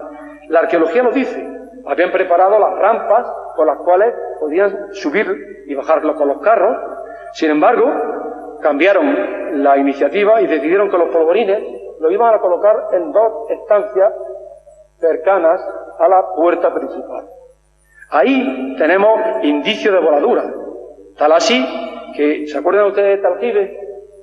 Ese aljibe va a ser utilizado por las tropas de Napoleón como polvorín, al cual van a hacer estallar, y al estallar se lleva por delante el suelo de la caballeriza y la cubierta abovedada de esa caballeriza, como nos marcan, o nos muestran estas dos imágenes en fotografía aérea de los americanos, en los LIDAR, etcétera, etcétera. Bueno, las primeras investigaciones arqueológicas que se hicieron en esta zona, sobre todo se ciñeron, como le decía Reverán, también al Alcázar Nuevo. El Alcázar Nuevo, bajo mi dirección y la de María Carmen Pérez, llevamos a cabo María del Mar Marín, llevamos a cabo unos primeros sondeos con la Escuela Taller de Jaén, en la que, bueno, nos dimos cuenta que bajo esa plataforma que ustedes ven en la imagen, con esa hierba o con esos pavimentos, pues había una riqueza que estaba por descubrir y que nos iba a poner en conocimiento, pues, datos muy interesantes de esta fortificación. Y el despegue salió en el año 99, cuando el Ayuntamiento planifica la construcción, a mi juicio descabellada, de un auditorio al aire libre dentro del Alcázar Nuevo, con una capacidad para 2.000 personas, que, bueno, claro, como es un BIC, determinó que se hiciera una intervención arqueológica y, bueno, los resultados ahí los tienen ustedes a la vista, donde se preveía un graderío espectacular, pues nosotros localizamos los restos de determinadas estructuras que explican muy bien la historia y la dinámica histórica de este conjunto. En el año 1992-1993 teníamos esa imagen que tienen ustedes a su derecha, a su izquierda, y que tenemos a la derecha es la imagen que obtuvimos en el año 2001-2002. Para profundizar en el conocimiento de toda esta fortificación y de todos estos elementos de Edad Media, nos hemos metido en muchos archivos a revisar datos, documentos que nos explicaran un poco cómo había sido esta transformación. Pero los elementos que más luz nos han arrojado quizá hayan sido las cartografías históricas que aparecen en varios archivos históricos nacionales o internacionales. Aquí tienen ustedes en imagen lo que aparece en el castillo de Vincennes en París, como son planos que elaboraron los ingenieros militares napoleónicos cuando estuvieron controlando la ciudad, o estos maravillosos planos que elaboran los ingenieros militares españoles una vez que las tropas de Napoleón se han marchado. En el año 1787 tenemos unas imágenes idílicas de cómo podía ser la ciudad. Quizá la de 1567 de Wingaerden es la que más se aproxima a cómo eran los elementos de fortificación que se dota a la ciudad. Y ahí vemos en una primera instancia ya lo que era la configuración del espacio, de esa meseta que configura la ladera norte del Cerro de Santa Catalina. Y una de las documentación más preciosas, la han visto ustedes a la afuera, está en esta casa, en el instituto, esa colección de fotografías que es como un libro, nos van explicando cómo era la transformación que ha sufrido estos emplazamientos, este elemento patrimonial a lo largo de su historia. Y tienen ustedes algunas de las imágenes que a nosotros nos han servido de enorme utilidad para conocer al detalle, pues, esos elementos. En esas intervenciones arqueológicas de los años 93 y el 2002 hicimos las primeras fotogrametrías que se hicieron en Jaén, y con ellas nuestro objetivo es hacer lecturas paramentales, leer la arquitectura levantada emergente, ¿no? Y ahí tienen ustedes detalles de cómo ha ido transformándose con base a esa lectura meticulosa que hacemos los arqueólogos de las piedras hablan, le digo yo a mis alumnos, hablan según, y nos cuentan muchas cosas si les preguntamos bien, y estas respondían a nuestras preguntas. Y aquí tienen ustedes el ejemplo de una transformación que es fácilmente seguible a través de la arqueología de la arquitectura. Bien, pues toda esa información nos ha permitido entender cómo ha ido evolucionando la ciudad de Jaén desde el punto de vista de su organización militar.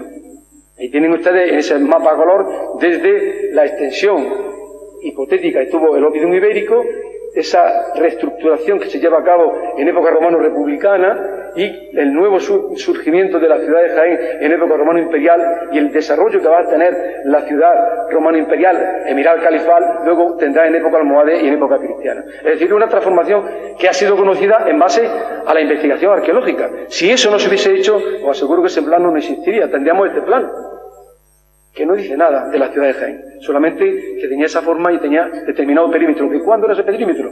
Ahora lo van a ver. Como le decía, toda esa intervención que hemos desarrollado tanto en la ladera norte como en el Cerro Santa Caterina nos han permitido explicar la evolución histórica que rápidamente le voy a intentar explicar. Las excavaciones hablaron por sí solas.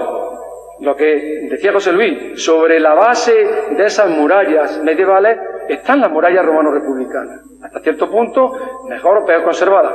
Pero hay imágenes en las cuales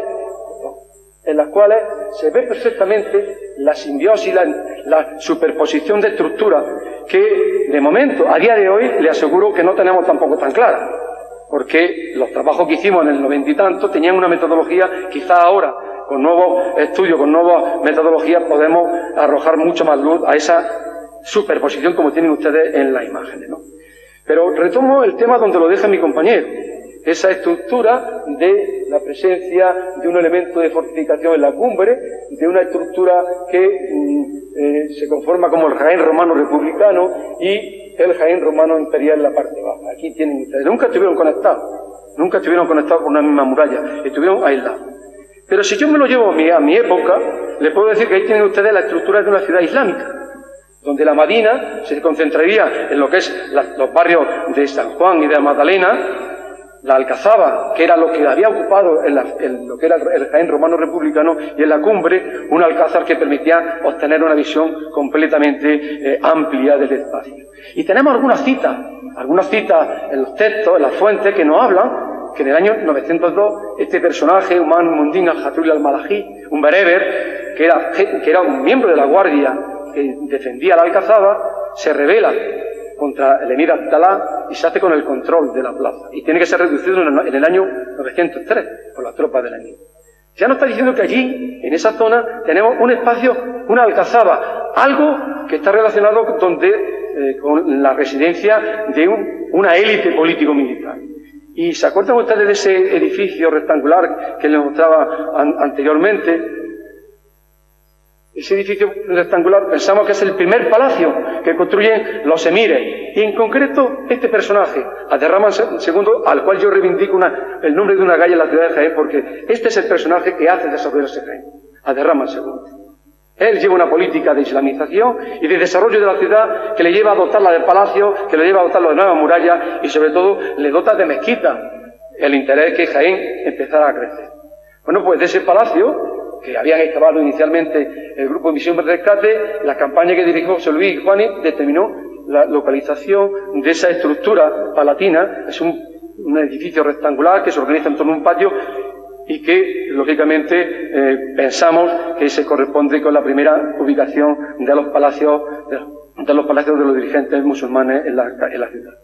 Sin embargo, esa situación va a transformar por una serie de conjunturas que tienen ustedes escritas entre los siglos XI y XIII. La inestabilidad que se va a generar en ese periodo en todo el Alto Guadalquivir va a dar lugar a cambios muy importantes dentro de la estructura urbana de la ciudad. Cambios que van a ir protagonizados, soy muy rápido. Jaén no fue reino de Taifa, sino que fue un territorio disputado por diversos reinos de Taifa, como puso de manifiesto mi compañero Vicente Salvatierra, haciendo una relectura de los textos que había desarrollado Javier Aguirre Saba. También la llegada de Almorávide y Almohader generó mucha más inestabilidad, porque a ellos se enfrentaron andalusíes que venían a peligrar su estatus político dentro de la zona. Y cómo no, la llegada de los cristianos, la llegada de Alfonso VII y Alfonso VIII, que va a suponer que si el enemigo antes lo teníamos muy cerquita porque eran nuestros vecinos taifas, ahora los del norte están omnipresentes dentro de nuestro territorio. Y bueno, el Alto Guadalquivir, como ven ustedes ahí en esas imágenes sencillas, va a ser conquistado en base a muchas campañas por Fernando III.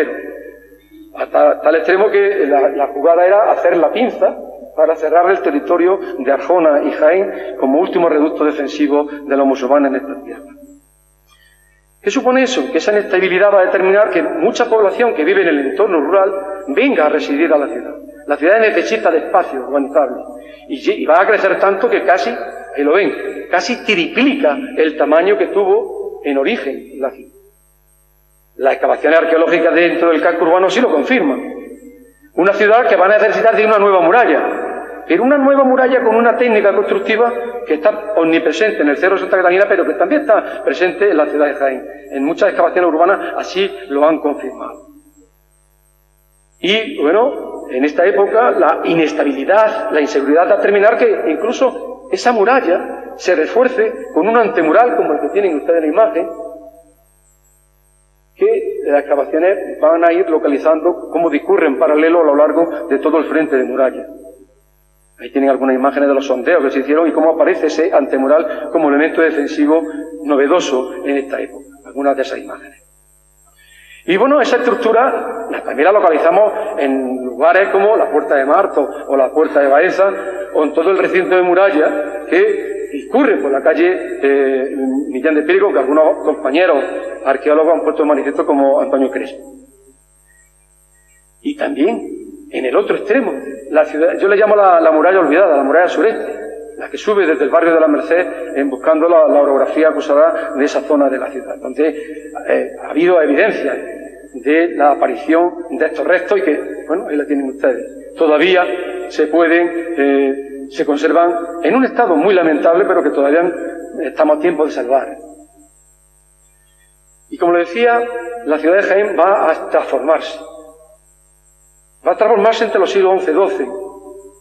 Y ese espacio palatino que había dentro de la Alcazaba, a partir de esta época va a ser usurpado por una serie de estructuras de carácter de hábitat muy sencillo, que nos hacen pensar que aquello ya no era una zona donde reside la élite político-militar, donde había un palacio, sino que es una zona donde vive una población y además de una manera precaria. ¿Qué está ocurriendo? Se crea un camino, que María Victoria Gutiérrez Calderón hablará después del mismo, pero lo que está haciendo es que la élite de la ciudad decide que a partir de ahora los espacios de poder no están en la ladera, sino que van a ocupar toda la cumbre del Cerro Santa Catalina. Es el momento en que se crea la gran fortificación de la cumbre, que está a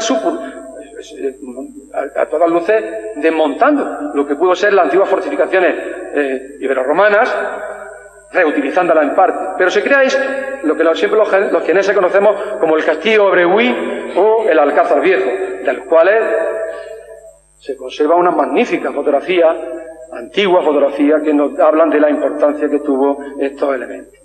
Ahí tienen ustedes, antes de la construcción del parador, antes de la repoblación, lo que allí, la riqueza que conservaban estos dos alcázares, con niveles de ocupación en altimetrías diferentes.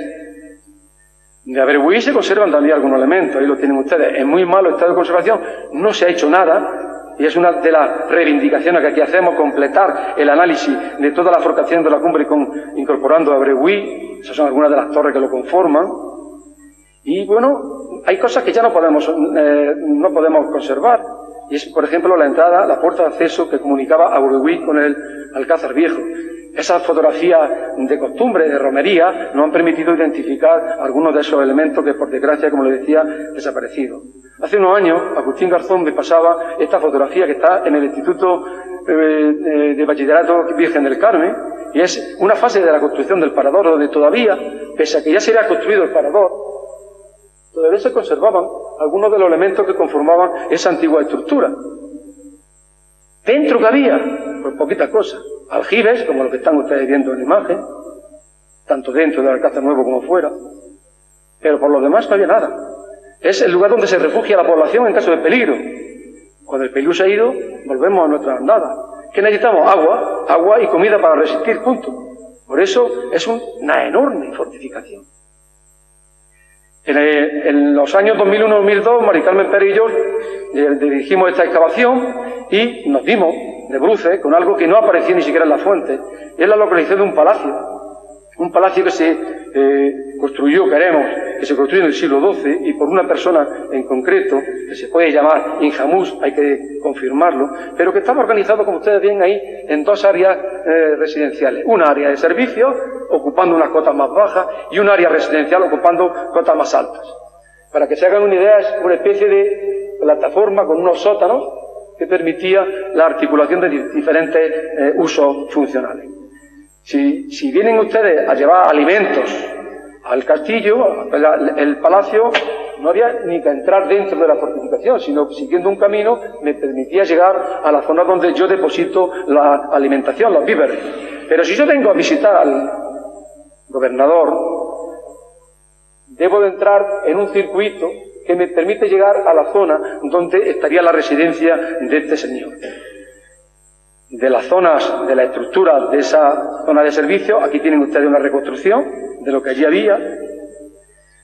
Eran sótanos que por desgracia se destruyeron y acolmataron en época cristiana, y de los cuales proceden, de esas zonas residenciales, proceden algunas de estas imágenes que les traigo a colación, sobre todo estas yeserías policromadas que responden a un modelo iconográfico muy interesante y que, bueno, las pueden ustedes disfrutar en el Museo Arqueológico Provincial. Es una albanega de la puerta de entrada a la residencia, al palacio, al aula principal del palacio, y que, bueno, relacionamos con un personaje que nace en Albacete, nace en Socobos, pero que va a hacerse con el control del Alto Guadalquivir y se llama Inhamuz. Inhamuz es un personaje, un andalusí que se está oponiendo al almohades y se va a aliar con ese que tienen ustedes debajo, Inmardanis, que es el rey de Levante, el rey lobo, para crear una coalición que ponga freno, que frene el avance de los almohades. Coalición que llega incluso a establecerse desde el punto de vista familiar. Bueno, pues este Inmardanis tiene la costumbre de crearse unos chalecitos en la zona de su dominio y decora con esas yeserías que son muy, muy parecidas a las que se desarrollan en Jaén.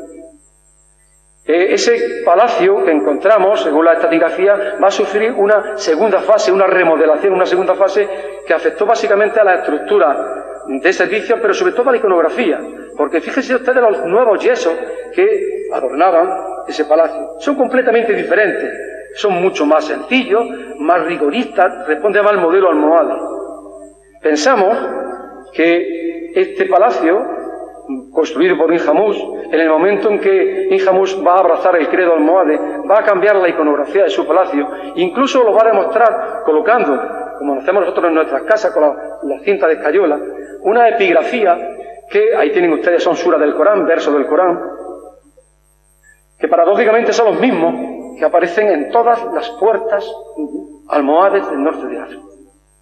Los mismos versos del Corán que aparecen en el castillo de Santa Catalina, creemos, implementados o por Inhamuz o por almohades, aparecen representados en todas las puertas del norte de África, Marrakech o en Rabat. Esa cinta que marco en rojo tiene esos versos del Corán, esa sura del Corán. En 1246, Fernando III va a conquistar la ciudad, bueno, va a ser entregada por Alamar a la ciudad después del pacto de Jaén, y a partir de ese momento entra la construcción del Alcázar Nuevo, la transformación enorme. Ahora no interesa un palacio, no interesa una gran fortificación que proteja a los jienenses, interesa una fortificación que defienda una guarnición que es la que va a exigir determinados favores a la población de Jaén. Se construye el Alcázar Nuevo y se construye con esa maravilla de barco, con esa torre pentagonal en proa, en la torre de la vela, y con esa torre de homenaje que parece la chimenea de un barco, con esa configuración, pero que por desgracia su construcción va a destruir todo atisbo de estructura islámica. Para que se hagan una idea, donde estuvo el palacio, ahora se construye una cocina. Se destruyen todos los sótanos, todas esas piezas que están ustedes viendo en imagen, son los bloques del palacio tirados dentro de los sótanos. El objetivo es crear otro nivel de pavimentación. Se cierran las puertas, como tienen ustedes en esa imagen. Incluso lo que eran los aljibes se inutilizan para crear y convertirlos en eminentemente caballerizas. Incluso se construyen torres para evacuar todos los desperdicios, todos los detritus de la fortificación, como la Torre de las Troneras. Bueno, pues obras documentadas y que explican la dinámica, que si no hacemos los estudios yo no le podría explicar, son estas que lleva a cabo el condestable don Miguel Luque Viranzo, aparece en su crónica, donde va a convertir la torre de Santa Catalina en una capilla, que actualmente se usa, donde van a celebrar las bodas de su hermana. Una capilla con una decoración ya mudéjar y que, bueno, todavía la fotografía antigua de Romero de Torres, y algún que otro fotógrafo, todavía se ve cómo era esa superposición de estructuras militares con estructuras ya, en este caso, eclesiásticas, ¿no? Ahí ven ustedes cómo les represento cómo se crea una estructura que permitía a los defensores subir a la terraza, porque esta torre está defendiendo la puerta principal del alcázar. Lo ven ustedes ahí, ¿no? En esa imagen que les marco, cómo habría una especie de puente que permitía a los defensores subir, a alcanzar sin entrar ni siquiera en la capilla. Pues en el interior de esa capilla, del interior proceden estas yeserías que hemos ido documentando en las diferentes excavaciones y que todavía adornan la bóveda de este. ¿Cuándo empieza el final, entre comillas? A partir de 1794, Martínez de Maza nos dice que aquello es una ruina, que los jienenses están expoliando el castillo, que qué pena de la gloria de esas fortificaciones que se encuentran en un estado lamentable y que los jienenses estamos contribuyendo a destruirlo. El plano que tienen ustedes arriba es de 1722. La única estructura que se ve, exceptuando una pequeña iglesia o capilla que se encontraría en esta zona, la capilla del Salvador, lo que hay construido es solamente esa estructura que dice la fuente, el plano, la leyenda nos dice lo que son las ruinas de las cocinas, de los cuarteles, es decir, el plano. Las excavaciones nos confirman que efectivamente ahí hay un acuartelamiento que empieza a abandonarse en torno a eso, al siglo XVI, al siglo XVII o incluso el XVIII. Pero no es el último episodio de nuestro castillo. La guerra de la independencia va a dejar su huella porque, bueno, después de la batalla de Bailén, 1808, los jienenses van a intentar hacer frente a la entrada de la tropa de Napoleón, como aparece reflejado en este plano de 1809 de Vicente Sánchez, donde, bueno, la ciudad no se ve, pero se ven las obras que van emprendiendo los jienenses en todas las puertas de la ciudad para crear plataformas sobre las que colocar piezas de artillería que defendieran el avance. Por desgracia, no sirviendo de nada. Las tropas de Napoleón entraron muy rápidamente en Jaén y en ese plano sí se ven algunas obras, se ven muy bien los caminos, se ven algunas obras que se están desarrollando con el objetivo de aclimatar, de adecentar la estructura del castillo para hacer frente a esa inminente invasión napoleónica. Lo que hacen los jienenses es ocultar, tapar toda la ruina que había en el alcázar, dentro del alcázar nuevo, creando un ambiente superpuesto de dos patios, el patio de armas inferior y el patio de armas superior. Lo que están haciendo los jienenses es trayendo escombros, trayendo niveles de escombros para tapar, como ven ahí, en verde, en esta imagen, tapar todas las estructuras medievales para crear una amplia plataforma sobre la cual disponer piezas de artillería. Crean ese espacio que le he marcado hoy en naranja. Bueno, pues es la situación que se van a encontrar los franceses cuando entran a la ciudad. El 23 de enero de 1810, el general Sebastiani entra en Jaén. Y es el momento en que el general Sebastiani, como buen militar, decide que se levanten unos planos explicativos de lo que allí había. Y él nos describe en ese croquis la existencia de estos elementos de fortificación, que prácticamente dice lo mismo que el plano de 1722. Sin embargo, sabemos muy bien, y está documentado en el Archivo Histórico Municipal de Jaén, en las actas capitulares, cómo el capitán Tinsó, un capitán de ingenieros, se dedica a expoliar las iglesias arruinadas y edificios arruinados para utilizar todas las piedras en la construcción de las nuevas estructuras que vamos a ver ahora edificarse en lo alto de la cumbre. Y de este plano que tienen ustedes arriba a vuestra derecha, nos vamos a encontrar con este, que es el plano, el proyecto de obra que van a desarrollar los ingenieros militares en lo que es las fortificaciones del Cerro Santa Elena. Van a crear un gran acortelamiento,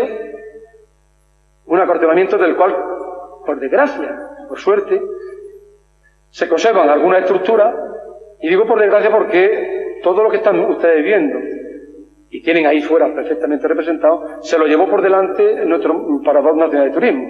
Yo Yo creo que a día de hoy, si se hubiese tenido que construir el parador, no se hubiese hecho así.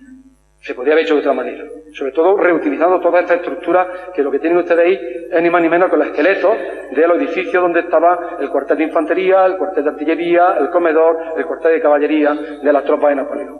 Todos esos edificios que están ustedes viendo ahí, actualmente están debajo de las playas de aparcamiento del parador. Es cuestión de plantearse dejar al parador sin aparcamiento. Todo se andará. Es broma, ¿eh? No quiero decir que dejemos el parador sin aparcamiento. Bueno, pues ahí tienen ustedes lo que hacen los franceses. El castillo de Rebuí y el Alcázar Viejo se convierte en la zona donde reside y desciende la guarnición.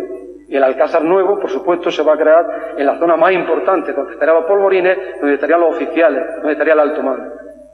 El 17 de septiembre de 1812, el mariscal Soult ordena la retirada de todas las tropas, pero que dejen todo tal y como estaba, porque su intención era volver. Sin embargo, sabemos muy bien que tanto a nivel testimonial como a nivel arqueológico se producen destrucciones de los elementos creados por la tropa de Napoleón dentro del castillo. Ahí tienen ustedes una reconstrucción infográfica hecha en base a los planos de cómo eran las defensas que habilitan las tropas de Napoleón en el castillo de Rebuí, sobre todo estos muros artillerados para defensa con fusilería, donde está la residencia, el cuartel de caballería, los cuarteles de infantería, el comedor y el de artillería, y a medida que nos acercamos al interior, ahí tienen ustedes otra panorámica de esos elementos, a medida que nos acercamos estaría la configuración interna del castillo, ¿no? De lo que había en el interior. Tienen ustedes en primera instancia la residencia de los oficiales, los polvorines, un hospital a prueba de bomba, los calabozos y lo que es la zona del patín. Todo esto lo tenemos perfectamente testimoniado. Es más, creemos, y si hacemos caso a este plano, no están mintiendo. Ellos diseñaron en una primera instancia que los polvorines iban a ser colocados en ese punto. Pero se dieron cuenta que entrar con los carros, cargarlos y sacar la munición era muy complicado.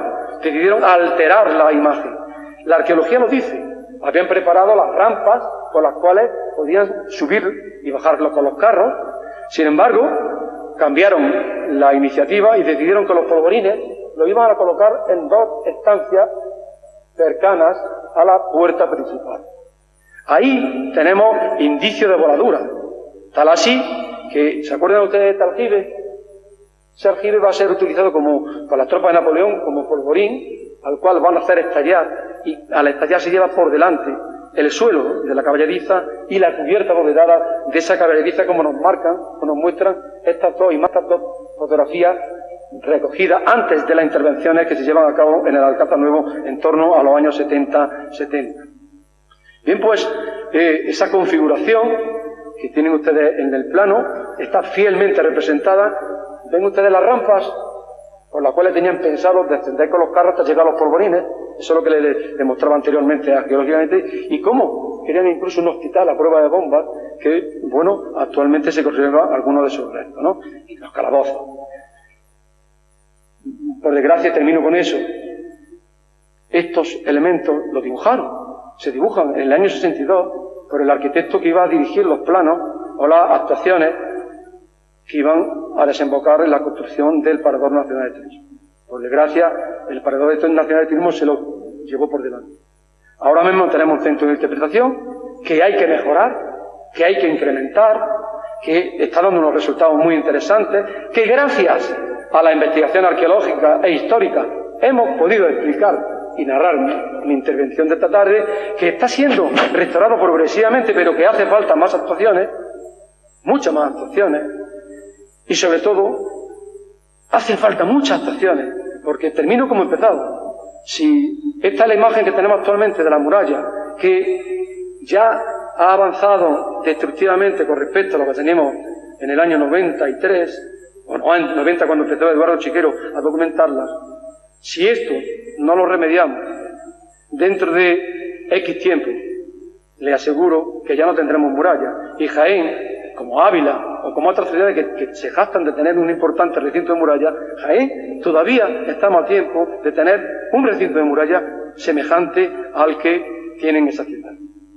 en el norte y en el sur. Esas son las estructuras de la marea. Pues esto es un poco lo que queríamos contarles. La importancia histórica, lo que conocemos a día de hoy.